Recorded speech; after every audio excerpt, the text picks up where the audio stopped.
Well, one thing I realized is that when you're dealing with kids, you got to be a big kid yourself. You can't yell. I always tell the kids. This one father said to me, he's like, Mr. Luke, you could yell at my daughter. I said, I'm not yelling at your daughter. Once you yell at her, it goes in this ear and out that one. And now I'm Mr. Yelling Lou. You know, I talk to the kids like a big kid myself. And they know that. I tell fart jokes. I still play video games. Like we tell a lot of fart jokes, especially when the kids are nervous. That's when I tell a lot of jokes. This was Lewis Harris, or Mr. Lou, as the surfers of Rockaway, Queens call him. Lou Harris began giving free surf lessons to New York kids more than a decade ago. He's the founder of the Black Surfing Association on the East Coast, on a mission to make the sport of surfing more inclusive. The New York Times wrote about him, Kelly Clarkson interviewed him, and now he's speaking with us about how he got into surfing, what makes Rockaway Beach so special, and his secrets to getting kids to stick with the most frustrating sport known to humankind. Welcome to the Wipeout Weekly, the daily podcast for beginners, wannabe surfers, and seasoned wipeout enthusiasts. No hype, no filler, just the highs, lows, and honest truth about learning to surf and finding your place in surf culture. I'm your host, Suze Wilson. Let's go out. I grew up on Long Island. I'm actually home here in my childhood home in my old room because I came home here to take care of my mother. She had a hip replacement on Friday. So I'm in my old room. And this is where I keep a lot of my donations that I get. Like, I don't know if you can see the vans back here. Yeah, that's a lot of vans. A new board donation. So I keep a lot of my expensive donations here. But anyways, I grew up here. We moved here in 1982. I'm American. I'm born in Queens and raised here in Dix Hills, Long Island. And my parents bought this specific house because it had a pool in it, right? So, because my mother and father grew up, my father grew up in Queens. My mother grew up in Harlem. So, and this is back in the 40s and 50s and 60s, where Black people, didn't swim, didn't have the opportunity as white people. So my father was an advertiser. I mean, he was very successful. I mean, back in the 80s, he was making $150,000, $200,000. So he said that he wants to get a house with a pool in the backyard so his sons could do what he couldn't do. So 1977 in Amityville, Long Island, right when the movie Jaws came out, we were 5 years old, my twin brother and I, terrified in the ocean water, and we learned how to swim. Learned how to swim when we were 5 years old. And I'm a Pisces. I've always been a water person. I mean, I don't know if you can see my surf wave there. I don't think you see it. It's dark. I have a wave there. You can't see it. I can actually see it. Yeah. Wait, hold on. I'll do it again. Let me see. You see the wave? Yeah, I can. Yeah. Yeah. So I fell in love with the water at a young age, right? So I started skateboarding in like the late 80s, early 90s. And I skateboarded for a good 25, 30 years. I kind of stopped in 99, 2000, right? And that's when in between that, I was in Canada with a girlfriend, California, in the city, Upper East Side. I've been everywhere. So fast forward to, I'm in Harlem now, and this is like 2004. No, I'm sorry. 2000, right before Obama got elected. And I was living with my ex-girlfriend at the time. And back in the 70s, I used to come out to Rockaway. My mother would bring us out here during the summer. My father would say, "You want to go to camp? Or you want to hang out with your mother?" We hung out with our mother. We would go to Rockaway. So my ex-girlfriend at the time, she's like, "We should go to the beach." And we're in Harlem. Like what beach? And she's like, let's go. My friend said, "Let's go to Rockaway." So from Harlem to Rockaway, that's a 2.5 hour trip, right? So when we got out there, I was having, these flashbacks of being a kid out there. And then that's when I saw people surfing. Because I was like, holy crap, they can surf in New York? Whoa, this is crazy. So we leave, and we just had a great day. We didn't want to go back. One thing we did, which sucked, was we drank alcohol on the beach, and then we got sunstroke, and that's the worst thing. That's the worst thing that you could possibly do, So we go back to Harlem, and we're like, let's go back to the beach again in a couple of days. So we go back again. And I'm fascinated seeing these guys surf. Now, remember, I had just stopped skateboarding. Ah, I'm getting old now. I'm like 34, 35. Like, so I said to my ex-girlfriend, I said, that's what I'm going to start doing. I'm going to surf. I said, maybe I'll, pay for a surf lesson. And she gave me the best advice. She said, no, you're not. She said, you're going to teach yourself. She said, you skateboarded for 25 years. You're going to teach yourself. This was the end of summer, ah, September 15th and September 7th. So we go back to Harlem, and all we kept talking about was the beach, the clarity, it makes you, it's medicinal. People don't realize the ocean is medicinal, so fast forward to January of '07, and we said to each other, let's go out to Rockaway. It's freezing cold. We said, let's go out to Rockaway and go find a place to stay. And back then in Rockaway, there was a newspaper. It was called The Wave. They still have it, but they had a lot more rooms and stuff. So they had rooms to rent, and there was a room for rent, big giant room, $160 a week. And then we said, you know what? We're gonna go out to Rockaway. We're not gonna come back to Harlem until we find a place. And that's what we did. And then when went out to Rockaway, paid the guy, came back to Harlem, packed up a van, and drove all the way out there. First thing I did when I got to Rockaway was made myself friendly with the surf shop there. ah. It was called Borders. Borders Surf Shop. The owner's name is Steve Stathis. He's a Rockaway local legend in his 60s, 70s. Great guy. He runs a nonprofit called the Graybeards. So anyway, I go into his store and I see these and I'm looking for a surfboard. And I can't surf. I don't know what I'm looking for. And I see these sandals. There's this surf company called Sanuk. They make Yeah, these I know sandals. Sanook. I saw them, these $60 sandals in there. And he saw me looking at them. And think about it. Back then, I'm like one of three black surfers there. So I stick out like a sore thumb. You know what I'm saying? So he sees me look at the shoes. He goes, why don't you get them? He doesn't even know me. He's like, why don't you get them? And I'm like, no. I said, man, I don't get paid till Thursday. I got $15 in my pocket. He goes, you live here, right? I'm like, yeah, I live on Beach 90. He goes, take them. I said, what do you mean? He goes, when you get your money, you come back and you pay me. I said, really? I said, why? He said, where are you going to go? And I was like, holy shit, you're right.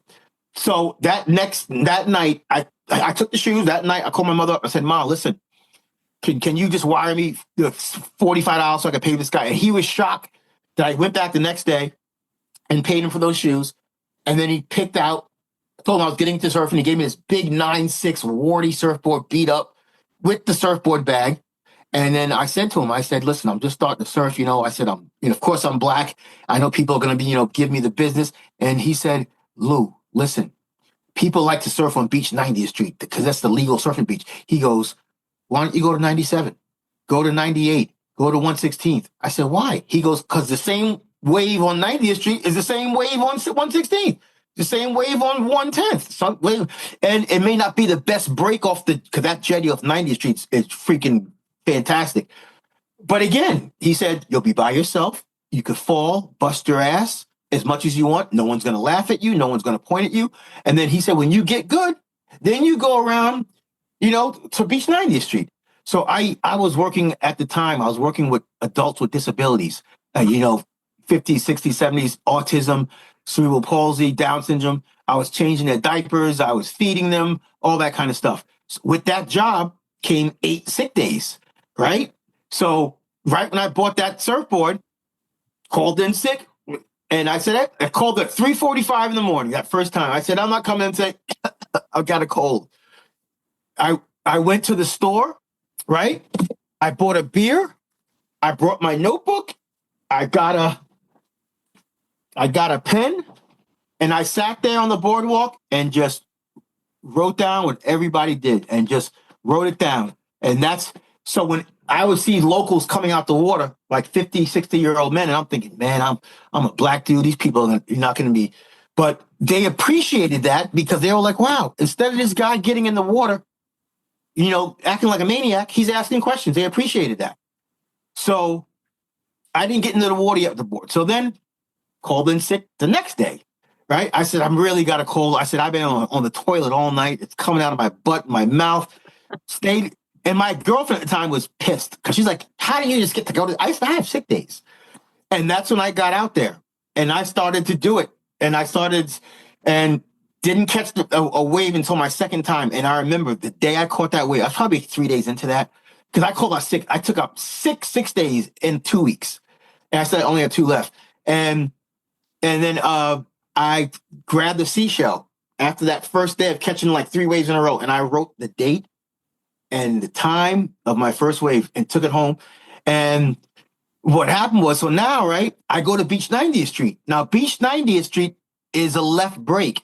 For people that don't know, when you, let's say the jetty's here and you're right here, the only way you can go is left. People don't realize the person on the right of you always has the right of way. Okay. Because that person on the right is going left. So what I was doing was I didn't know how to go left yet. I was a kook. I'm going straight down. I'm just going straight. These people want to go and carve down that line. So again, got out the water, asked a couple of the locals. I said, yo, how do you go left? How do you go right? They said, Lou, good question. They said the human head is the heaviest part of the body. Whatever way your head turns, that's the way you're going to go. You want to go right, you go right. You want to go left, you go left. And then also what I teach the kids is, I said, whatever side you see the wave breaking on, you go the opposite way. They said, Mr. Lou, how do you know how to go left or right? I said, oh, when you see the foam on the right, you go left. You see the foam on the right, you go left. And that's pretty much like how I learned. And fast forward to the fire, 2016, I got my neighbor's mail by accident, right? And in that mail was an article. I'm sorry, it was Surfer's Journal. And in that magazine was an article on the Black Surfing Association. And I'm like, holy crap, Black people surf like this? Wow. And I had this was, the tragedy was a week before this. So, and in the article was Tony Corley. I'm like, wow. So, now my wheels are turning because, at this time I'm a doorman. I work nights. So now at night, that's when all my ideas come to me. So that's when all people sleep and my wheels are turning. So I'm like, maybe I should reach out to that guy, ask him if I could start a chapter here. And so I sat on it for a week. So I'm thinking now he's going to say no. And I came out to him and I messaged him on Facebook, friended him. And I said, listen, there was a tragedy, a couple weeks ago here in New York and Coney Island. And I said a fire was started by a 13-year-old Black kid, Marcel Dockery. I said the kid started the fire because he was bored in his basement. He started the fire. And he said, oh, my God.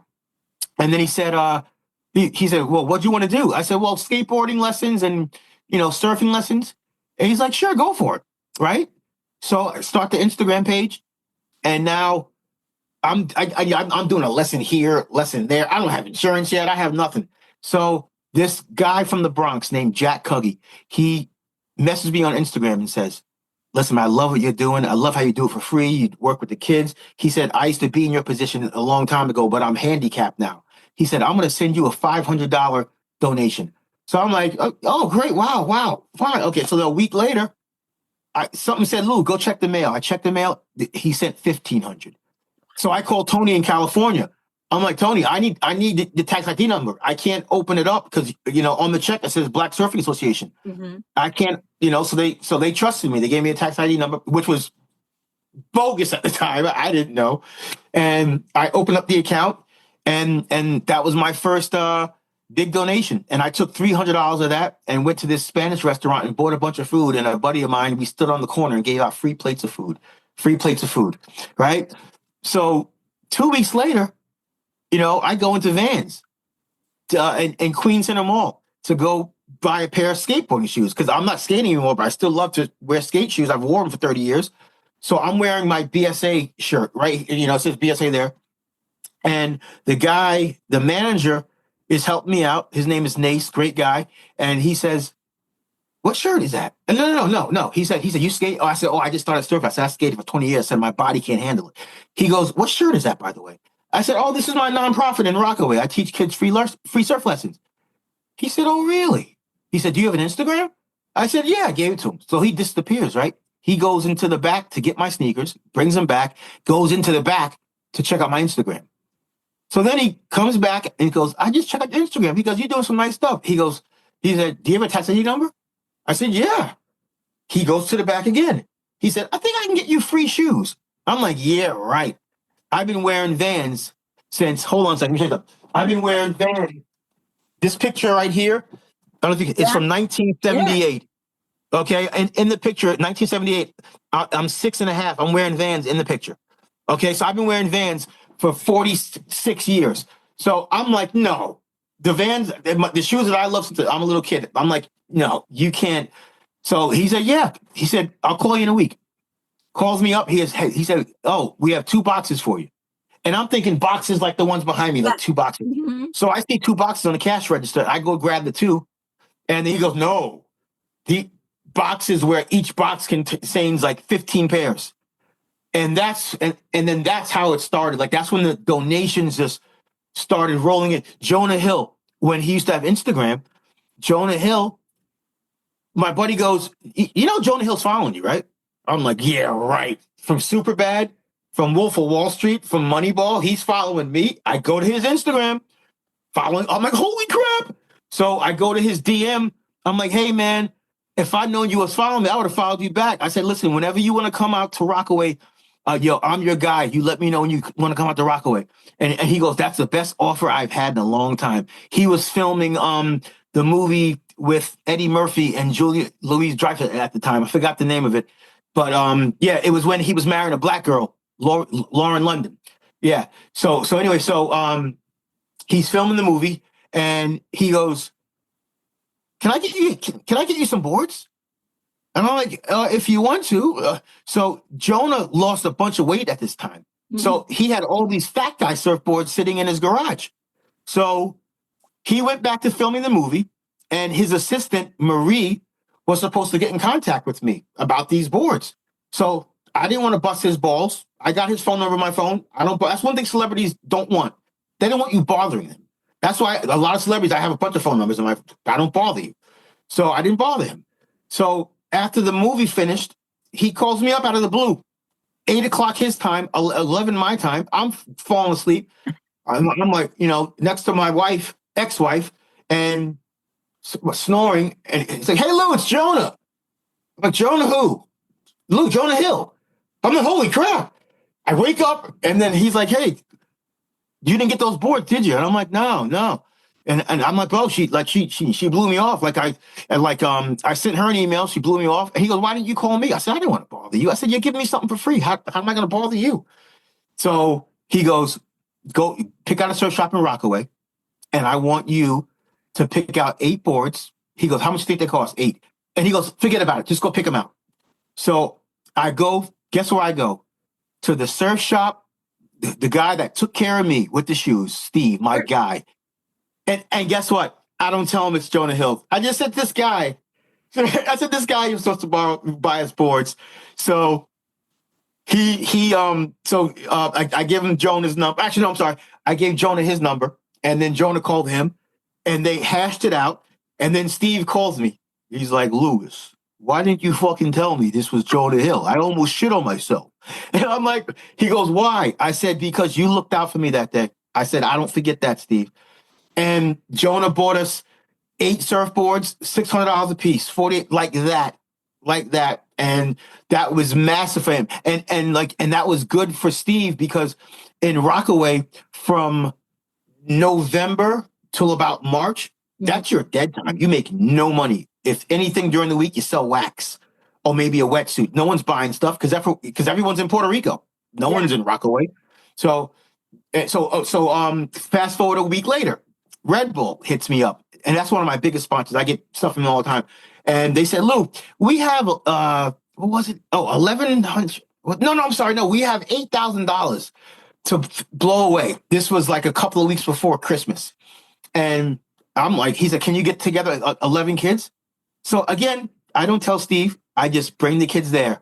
And I said, Steve, I said, meet me there. I said, I got a surprise for you. We spent $8,800 in 45 minutes. And he said, Lou, why? I said, because I never forgot you sold me that cheap board and you gave me those shoes. I could have walked out and stole them and you trusted me. And that's why we always, and that's how pretty much the donation started. So went from Vans, Jonah Hill, people saw that.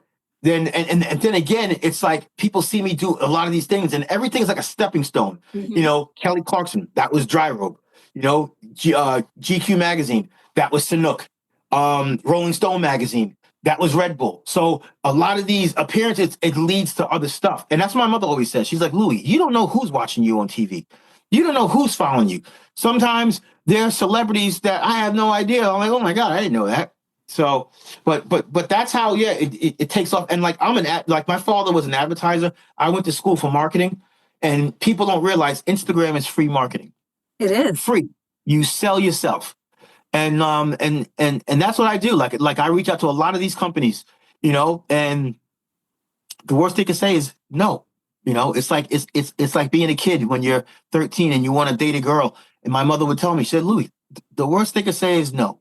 And that's it. And like this is what I do, right? And then and I want you to pass this on to friends of yours who are looking for sponsorships. One of my biggest is Dry Robe. You know Dry Robe, right? The jackets, the surf jackets. Of course. Okay, they're in London, right? $220 jackets. You know how I approached them? I said, hey, love your company, love your jackets. I said, would you guys possibly have any defective or slightly used jackets that you might, if you're going to throw any away? I came at them with that angle. They were like, well, let's send them. So last year they sent me 10. This past December, they sent me 12, because that's the angle you got to come in. Like another one of my sponsors is Freestyle Watches. Freestyle. I said to them, I said, yeah. They said, hold on, stay right there, hold on. One of my favorite watches in the world. They sent me 3. I have one of these different color. Yeah. They sent me 3. And I said to them, I said, do you have one missing straps, or maybe, the digital part doesn't work? And when they see you like that, they're like, wow, this guy will take anything. Now, you can't go there like, do you guys have 12, a green one, 5 in the green, 12? No, and that's what you got to do. You got to remember, you got to kiss ass a little bit, So it's been a fun ride. Like my mother says, she's like, Louis, you're laying the blueprint down. I'm laying, and I see people copying off me all over Instagram. I see them copying all the time. I get people hitting me up all the time for advice. Look, how do I promote this? How do I do it? All the time? Like my mother's like, she's like, you should start charging money now. You could offer marketing advice. Oh yeah. I got a friend here in Rockaway. His name is G-Day. He's a Nigerian model. His wife is a Nigerian model. They have an African restaurant in Rockaway. Okay, the food is but it's okay. But it's a great post serve food because it's not heavy. Yeah. So and again, 2 beautiful models. And he said, Lou, man, can you offer me any advice? I said, G-Day, you're beautiful. Your wife's beautiful. Cook one of your beautiful meals. Take a shot. Smile with the thing. Say, this beautiful meal we offered today, 3:00, and this is callaloo. Boo, boo, boo. That's come on. Like that's like rocket science. Come on. And so I'll get those phone calls maybe twice a week. Man. And you started surfing, what was it, 2007, did you say? 2007, yes. Yeah, 2007. And from the moment that you had your non-lesson, because you were basically learning by yourself, and you were on this massive 9.6 board, what happened then? How quickly did you progress? Or like, what was that journey like? Oh, great question. So once I started killing it on that 9.6, it just got annoying after a while, because when you're riding a longboard 9.6 and you got a wave like a 3-4 foot wave, you're purling. Yeah. And I got sick of that. So what I did was I went on Craigslist, traded the 9.6 for an 8.0. Mm-hmm. The 8.0 killed that board. Just one of my favorite boards, killed it. And then again, like I'm surfing bigger waves now, 4 to 6 feet. 8-foot boards suck. That transition going down the face is hard to maneuver when you got a big ass board. So got rid of that 8.0, went down way down to a 6.6 Firewire Advance, and caught the biggest wave of my life, like an 8-9 foot wave in Rockaway. Huge. Wow. The face had to be 10 feet. And that's what I did. I progressed down, and then I rode that 6.6, and now I'm like 36, 37. I'm still, but once I hit So the shortest I went down to was like a 5'0", 5'2". And then once I hit 40 and my knees started, that's when I started going back up to a 6'8", 7'0". Right now I'm riding a 6'8", and I got a 6'5". I have a 6'2", which is like 2 years old, which I can't ride anymore. But it's so fast. That pop-up is like, so, uh, and people always ask me, they say, when am I ready for that transition? When am I ready to downsize? And I'm like, how's your turning? Can you go left? Can you go right? Yeah. Right. Okay. Are you good at duck diving? Are you good at turtle rolling? All that kind of stuff. And I take them to the surf shop. I take the parents, I take the kids to the surf shop, and I show them, and the surf shop, they like that, because a surf shop they're going to sell you something that you don't need.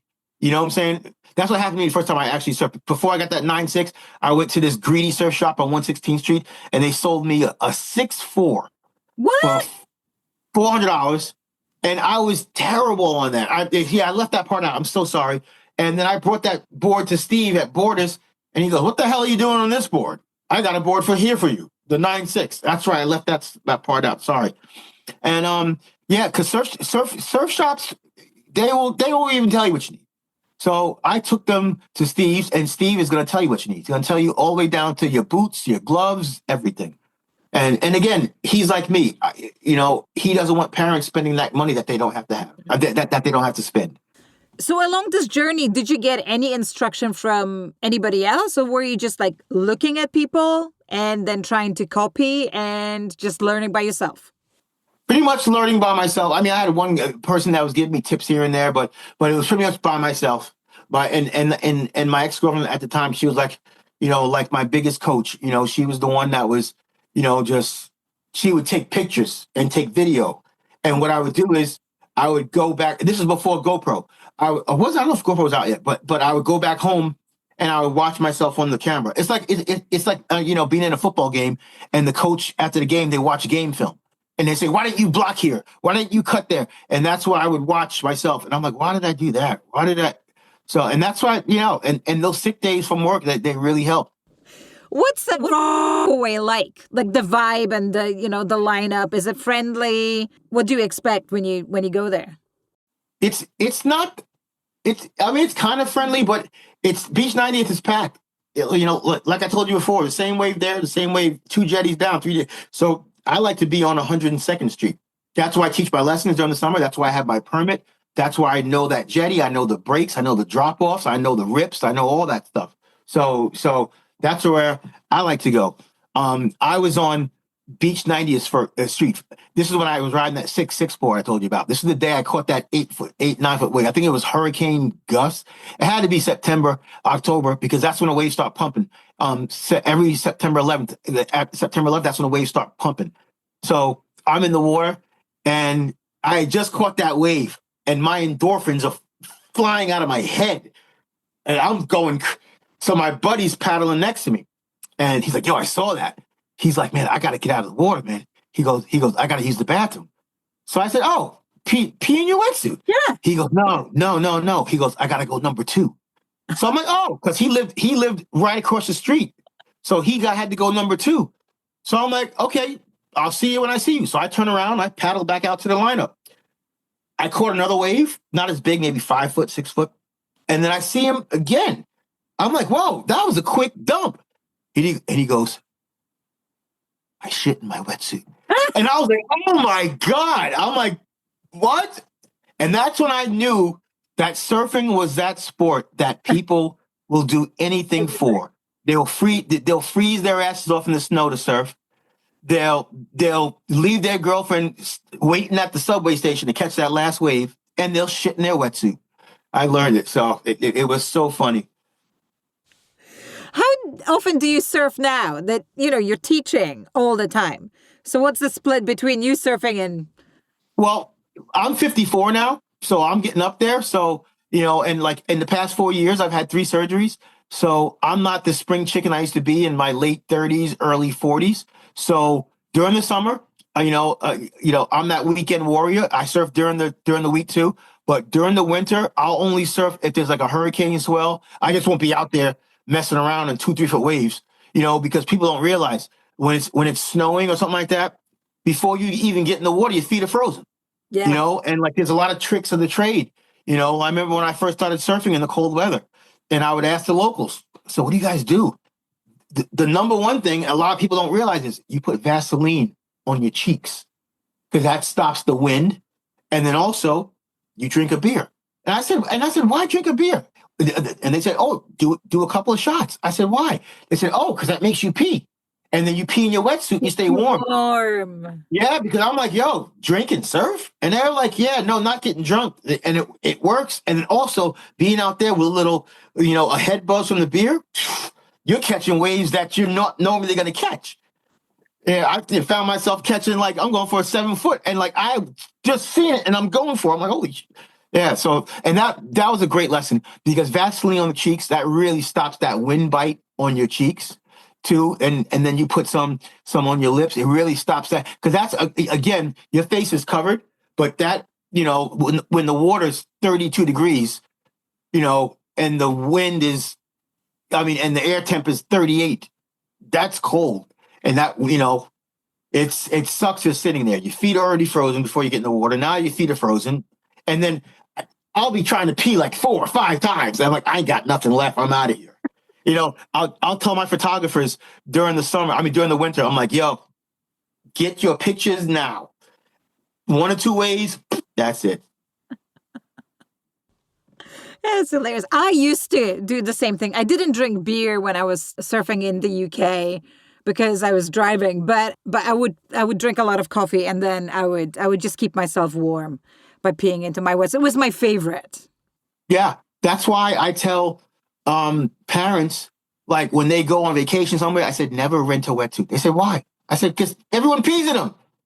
They said, oh, that's right. So I got a sponsorship deal with this company called Hyperflex. They're a wetsuit company in New Jersey. And they sent me 40 wetsuits last year for the kids. They're going to send me another 40 in April. And, when I give the parents these wetsuits, they're appreciative because they're new. They got tags on it, and I always tell them, I said, never wear a used wetsuit. So why? I said, because you're swimming in somebody's piss. I don't care how many times and 9 times out of 10, when someone rents a wetsuit and they pee in it and they give it back to you, they don't like wash it. They spray it with a hose. Yeah. I see them, and that's it. And your pee is still there. Well, I did the same thing with my wetsuit. I just sprayed. Oh, well, it's our pee. I don't care. It's our pee. Like, I'll do that. There are times I'll pee my wetsuit. I don't even spray it down. I just throw it in the rack. Yeah, but it's all good.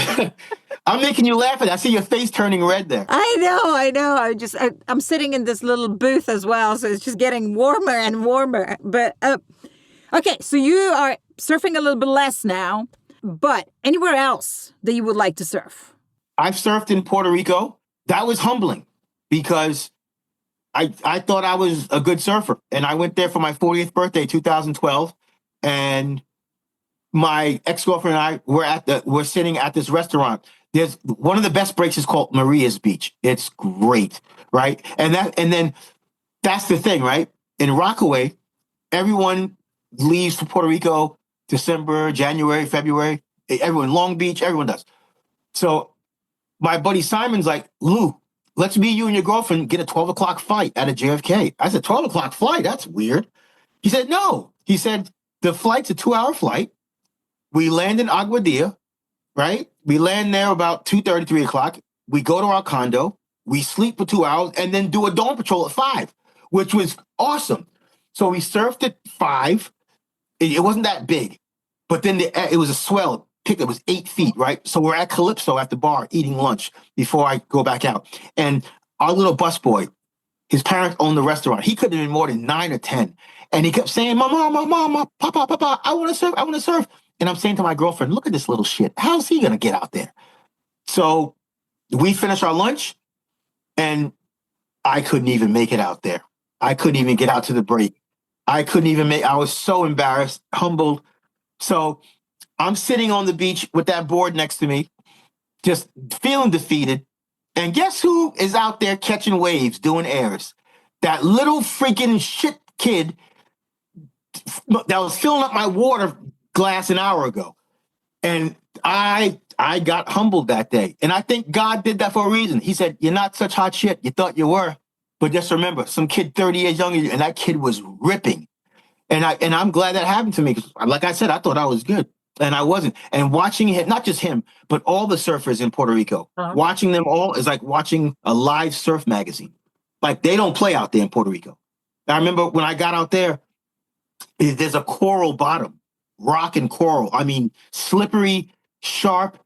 And I remember I said to the locals, I said, yo, how do you guys deal with that? And they said, pretend there's no bottom. I said, they said, pretend there's no bottom. I'm like, oh my God. But that was the best trip of my life because again, I got humbled. I learned, how to paddle because a lot of breaks in Puerto Rico are 7-minute paddle, 8-minute paddle. Yeah. Yeah. Cause you got to think about it. These waves are bang, crashing, crash. You got to duck dive, turtle roll, So another thing which is great in Puerto Rico is the riptide.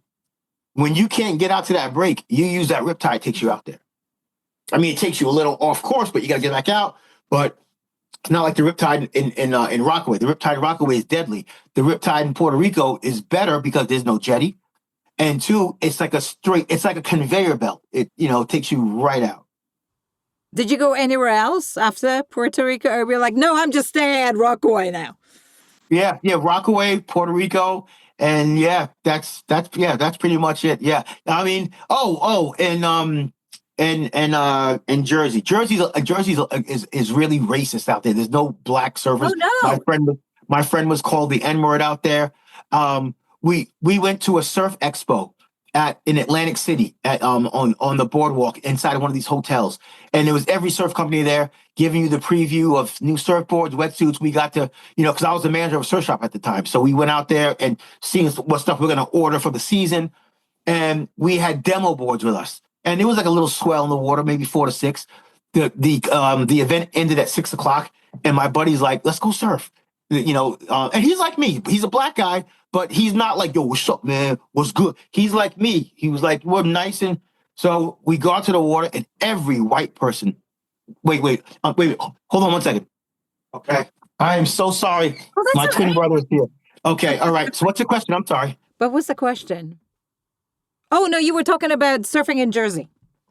Oh, yeah. So it's all white people there. And that's one thing I don't like. I mean, not that I don't like a lot of. I like variety. Nobody likes a lot of white people. Trust me.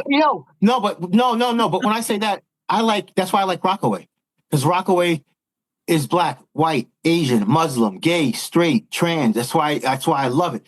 So we were the only black people in the water, and like we're getting all those stares. Now, mind you, I grew up in a Jewish neighborhood. I used to date white girls. I still do. White girl all the time. I get stares all the time. And that's what they were doing, just staring. And I said, bro, I don't even want to paddle out. So we paddle out and they're staring. So I catch my first wave, carve, my buddy catches his wave, and guess what? They stop staring. They're like, okay, these guys can surf. They're cool. But I just didn't like that vibe there. It was just a terrible, like with me, I'm so welcoming with people. Because people know me in Rockaway. People come up to me and say, "Hey, Mr. Lou, I saw you," whatever it is. I don't, like I said, I've had trans people come up to me, gay people, whatever it is, asking for advice, questions. I welcome everybody. You think I'm from New York? I see gay people all the time. I see all kinds of people, all colors. That's why I love New York so much, because it's the kind of place where you don't see the same thing every 2 seconds. There's always something different. That's why a lot of these people from the Midwest, and especially a lot of young gay men, gay women, they come to New York because nobody's going to care. Yeah. And that's why, I love Rockaway so much. I get asked this question a lot. They say to me, what separates Rockaway from other surf breaks? And I said, I got that easy. I said the only time. Rockaway is the only place where you could surf, and then 45 minutes later, you could be in the city seeing a Broadway show. You can't do that in Jersey. You can't do that in Montauk. You can't do that in Jones Beach. You can't do that in Lido Beach. I remember it was the end of summer, early September, and that's when the hurricane started. And I surfed. And now when it's a hurricane during something like that, September, I surf from like 6 a.m. to like 1 in the afternoon. I'll come back to the house, feed the cat, pee or whatever, whatever it is. So I surfed all day, and my eyes were just bloodshot red, bloodshot red. So my ex-girlfriend's boss, he was on the board of Washington Square Park. Washington Square Park every September had a thing called Taste of the Village, where every restaurant in the village, they do pop-ups right in Washington Square Park, and they give out free samples, right? So here I come to meet her and her boss and the friends, for the dinner in there. My eyes are just out of my face. So her boss is like whispering to her. He's like, "What's wrong with Lewis?" And he's like, "Is he stoned or something?" And then she's looking at me, and so she comes over to me. She's like, "Are you stoned?" I'm like, "Not now," but I'm just sitting here. Why? And then she's like, "Well, he thinks you're high." And I tell him I was surfing for 6 hours. She's like, "Oh, that's right, you went surfing." So she goes to him and says, "Yeah, he was surfing." And he's like, "Where? You weren't surfing in New York." And I'm like, "Dude, Rockaway." And he had no idea that you could catch world-class waves a train ride away. So that tripped me out because like, again, he thought I was, smoking a big old blunt or something. And he couldn't believe I was surfing. How do kids find out about you giving free lessons in New York? How does this work? So a lot of it is from like magazines. A lot of it is from TV. We were in the New York Times last year. That's how I found out about you. Yeah. So that was our second time in the New York Times. And right after that article came out, like we only had maybe 2 weeks of summer left. And I must have had about 40 new kids come. So, and then also a lot of the parents that are in my program now, they tell their friends and then they tell their friends. And then that's how it works. Do you know how many kids you've taught so far? Oh God. In 9 years, I've taught 200. And I was thinking too, like, because I give out free surfboards too. Probably in that time too, in the 9 years, I've probably given out at least maybe 300 surfboards. Like, I give away so much stuff. It's kind of thing where like you have to give it away because if I die tomorrow, I can't take that stuff with me. You only teach in the summer, right? Because kids, otherwise they don't have time of school. Well, and it's hard teaching them after like September, October, because again, the kids now they have activities, they got basketball, they got gymnastics, and it's hard to get, and then a lot of my kids' parents, they're teachers. So during the summer, they're off. During the winter months now, it's hard for them to, to get their kid there and stuff. And a lot of the parents don't like the kids in the cold water. Of course. Yeah. Okay, so how does it work? What time do you start? How long do they surf for? Do you have anybody else who helps you? How many kids do you have at the same time? No, I have about 5 instructors that that come. One comes from Brooklyn, another one comes from Manhattan, one comes from Harlem, one comes from Jersey. And these people dedicate their time, come in and help me out, and such amazing people. And we start at 8 o'clock in the morning. We have 2 groups: Group A, Group B. Group A is from 8 o'clock till about 8:45, and then we have Group B from about 8:45, 9ish till 10. And the kids who already have their own boards, they don't have to get out of the water. They can surf the whole time. Those schedules are for the new kids, that I'm teaching that don't have boards. So yeah, and then we get to the beach, because I'm very early. I'm very punctual. I like to be on that beach at 7:15. We have a board storage across the street from 102 Street. Mm-hmm. The kids get there early. We put the boards on our heads. We carry the boards to the beach. We set up. If there's a wave out there, I'll go surf with the kids real quick. And then I like to be there early, so the kids, I can show the new kids the pop-ups and stuff like that. And I told the parents, I said, you got to be punctual. Because there's some parents that'll show up like 8:16, 8:20, expect you to get out and come do the pop-up. I'm like, no, that's it. Like, that's it. You got to be on time. Do the kids just do one lesson, or do they stick with it and they just keep coming back? Oh, they just, especially like when I give you a surfboard. And then also, too, like I said, when parents and find out, the parents that are with me, they'll tell this set of parents and this set of parents. So now you got a bunch of friends, everybody surfing together. So like that's what makes the kids stick around too, because they're surfing with their friends every day. Do you remember your first student? Yeah, yeah, yeah. The guy the African model who had the restaurant, Yeah. his little brother. Oh, really? Yeah, yeah, yeah. And again, did not know what I was doing. Did not know about rips really good. Did not know about the drop offs. Had no insurance. Didn't. Yeah, oh, yeah. And by the grace of God, everything was good, safe. How do you teach kids and adults? Like, what is your method? Do you get them practicing pop-ups on the beach and then you get them on the boards? Do they bodyboard before? Oh no, we do the pop up. Okay, first thing I ask the parents are your kids athletic? Do they play sports? Do they, and when the moms say, "Oh yeah, my kids do gymnastics," I'm like, "Oh, that's easy." So those are the ones when they say gymnastics or soccer, I know that pop up's going to be automatic. And when I see them do that, I'm like, "Okay, you're ready. Let's go." I had their mother sign the waiver, sign the insurance, and we're good. It's the kids that just sit around the house and do nothing that don't get it. And then the parents always ask me, they say, "Mr. Lou, how come, my son's not getting it?" I said, what activities does he do? Nothing. He plays video games. And I said, that's what it is.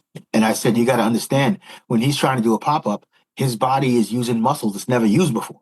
Mm-hmm. So she goes, what can he do to improve? I said, well, in the pop-up, doing a push-up leads to the pop-up. So I said, every night when he goes to sleep, have him do 5. Every morning when he wakes up, have him do 5. That leads to the pop-up.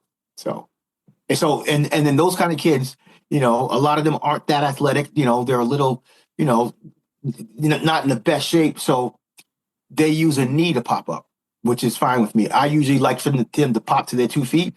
Yeah. Those kind of kids that, I tell them, whatever works for you, you stick with it. Did you ever have any kids who got in the water and absolutely hated it? Yeah, those are like the younger kids. That's why I don't go under 7 years old, because you see the kids in the water, on the beach, and they see their brother or their friend and they're like, I want to try. And as soon as you get them out there, they're like, I'm like, okay, bye. Is it a requirement for them to know how to swim? Or no? And that's a good question, because a lot of the parents, they message me, they say, oh, Mr. Lou, my child can't swim. And I explain to them how every lesson that I take the kids out, it's low tide. Low tide is the most shallowest part. I'm up to maybe my waist, not even if that. And the water's maybe 2 feet. It's shallow. And also, I explained to them that the board is attached to their ankle, the leash, so it acts as a flotation device. So I said they're 100% safe.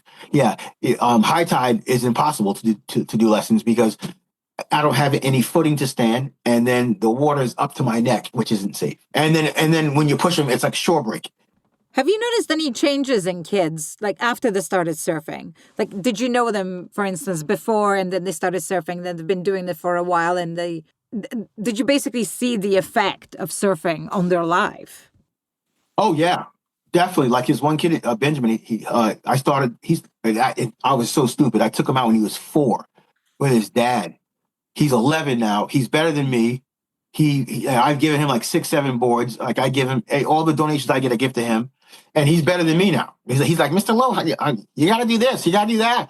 But again, and then I look at him and I tell, and all the kids that come, they want to be like him. And again, he's 11. All the kids want to be like him. And then I explained to the kids, I said, they said, Mr. Lowe, how? I said, well, Benjamin started with me when he was 4. And I'm like, what was I thinking? But so I don't go under 7 years old. Yeah. I don't go under 7. I do 7 to 18. That's it. Benjamin was an exception. Well, think about it. Benjamin lives across the street from the beach. Benjamin could stand on his balcony and throw a rock and hit the boardwalk. I explained that to him. I said, Benjamin, I saw you, and he said, why did you touch me so young? And so I said, because I said, for one, I said, if you live next to a golf course, you should learn how to play golf. If you live next to a pool, you should learn how to swim. If you live next to a baseball, you should be playing baseball.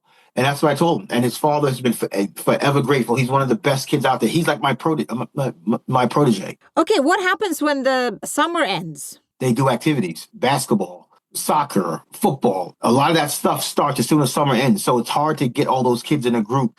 Forgot who reached out to me. I forgot what company it was, but they reached out and they wanted to get a big photo shoot with the kids. I'm like, bro, it's October. Like, these kids aren't getting that water, and a lot of them don't have winter suits. A lot of them have spring suits, the suits that got donated to me. A lot of the kids don't have, because a lot of kids don't have like little baby booties. Like, it's hard to find little baby booties and little So that's another thing that I reached out to Hyperflex about. Was I said, if you can, do you have any defective boots or anything or something? So they're gonna send some stuff, but again, and again, I don't want to push the kids to get in that cold water. Yeah, I don't want them to get in the cold water and then them hate surfing from that day. This is what I read. One parent mentioned that you're a very positive male role model for the boys. Do you think that's because you're a surfer, or do you think it's because you act in a certain way as a surfer because you're welcoming? What do you think drives this?